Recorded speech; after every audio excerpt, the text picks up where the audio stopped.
KTV વિશેષમાં અમરેલીથી સમાચાર મળ્યા છે કે જિલ્લાના બગસરા શહેરમાં એસબીઆઈ બેંકમાં અચાનક આગ ભભૂકી ઉઠતા શહેરમાં અફરાતફરી મચી ગઈ હતી। આગ લાગતા જ અમરેલી અને બગસરા ફાયર ટીમ તાત્કાલિક ઘટના સ્થળે પહોંચી અને 2 કલાકની ભારે જહેમત બાદ આગ પર કાબુ મેળવ્યો હતો। આગનું સાચું કારણ હજી અકબંધ છે, પરંતુ સદભાગ્યે મોટી દુર્ઘટના ટળી ગઈ છે। ઘટનાની જાણ થતાં જ આસપાસના લોકો, પોલીસ, હોમગાર્ડ, જીવીસીએલ સ્ટાફ તેમજ અધિકારીઓ સ્થળ પર દોડી આવ્યા હતા। દ્વારા અહીં પહોંચીને આગને કાબુ મેળવ્યો છે। હાલ કોઈ આગ છે નહીં અને આ સમગ્ર ઘટનામાં કોઈ જાનહાનિ પામેલ નથી। કેટલો સમય લાગ્યો આગ બુઝાવવામાં? અંદાજિત 1 કલાક જેવું થયું છે, પણ ધુમાડો ઝાઝો હોવાના કારણે વેન્ટિલેશનમાં થોડોક પ્રોબ્લેમ હતો, એટલે 2 કલાક જેવું સમય લાગી ગયો।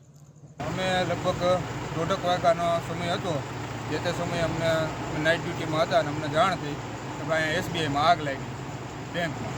ત્યાર પછી 1.5 વાગ્યાથી અમે બધા તદ્દન મારા હોમગાર્ડ મિત્રો અને અમે બધા લોકો અહીં ભેગા થઈ ગયા। પોલીસ સ્ટાફ પણ હતો, ફાયર બ્રિગેડની ગાડીઓ પણ આવી ગઈ હતી। બરાબર છે।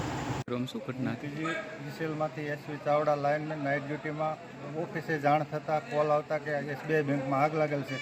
5 જ મિનિટમાં અમે તરત અહીં પહોંચી જઈ બગસરા